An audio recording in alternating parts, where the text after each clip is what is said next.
खरं तर ना हे ज्वारीचे धिरडे केलेत मी. तर हे मला ऑर्डर आली होती. तिला काहीतरी पौष्टिक खायचं होतं ना, त्यामुळं ती म्हटली करून देते का. तर ठीक आहे म्हटलं करून देते. मला येतात का बघते म्हटलं पहिलं ज्वारीचे धिरडे. मग त्याच्यासाठी मग मी ज्वारीचं पीठ 1 वाटी आणि त्याच्या निम्म तांदळाचं पीठ असं घेतलेलं आहे प्रमाण. त्याच्यात मग कांदा, टोमॅटो, गाजर, शिमला मिरची, थोडासा गरम मसाला, मिरची, आलं लसूण पेस्ट असं सगळं घालून मीठ सगळं असं पाण्यात भिजवून ठेवलेलं आहे बघा. हे तुम्हाला ज्या कुठल्या भाज्या पाहिजेला असतील ना त्या तुम्ही घालू शकता. आणि तिला ना डॉक्टरांनी असं डाएटचं खायला सांगितलं होतं, त्यामुळे तिनं मला सांगितलं की मला तू करून देशील का. तर ठीक आहे म्हटलं करून देईन मी काय रेडीच असते. मला काय नाही म्हणायला येतच नाही कुणाला. हां ठीक आहे जमलं तर जमलं देईन म्हटलं मग मी तुला. मग त्याच्यात थोडंसं दही पण घातलेलं आहे मी आणि थोडं सगळं मग एक जीव करून पाणी घालून चांगलं. आणि पाण्याचं प्रमाण तुम्ही तुमच्या अंदाजाने करू शकता, कारण मी पहिल्यांदाच करत होते ना, त्यामुळे थोडंसं मला डाऊट होता.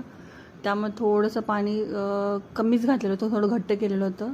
नंतर त्यात चिमूटभर हळद घातलेली आहे. नंतर मग आपला आंबोळीचा तवा तो ठेवलेला आहे. चांगला गरम करायचा, म्हणजे असं धूर सुटेपर्यंत गरम केला तरच ह्याला जाळी सुटते आणि छान असे होतात. आणि त्याच्यावर झाकून पहिला केला, छोटासाच केला. मधुराची रेसिपी बघितलेली होती, मग त्याच्यावर तिनं छोटासाच केलेला होता, हाता एवढा, तेवढाच करून बघितला पलटतो का नाही ते.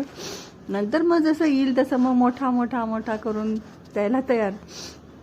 हो का, मस्तपैकी पलटतात आणि खूप पौष्टिक दह्याबरोबर सॉसबरोबर खूप छान लागतात. तुम्हाला दाखवतो. पहिलं छोटी साईज केली, नंतर मोठी साईज बघा ही केलेली आहे आणि छान पलटतात आणि चवीला इतके सुंदर लागतात ना. तुम्ही डाएटसाठी पण हे एक उत्तम उदाहरण आहे ज्वारीच्या धिरड्याचे. खरंच खूप छान आहे. आणि थोडंसं आणि मग मी पातळ केलं ते, मग पलतायला जसं लागलं ना तसं मी थोडं थोडं मग पातळ करत गेलं ते आणि मग डब्या हे सगळं मग असं छान असं ठेवलेलं आहे. त्यात कोथिंबीर पण घातलेली आहे.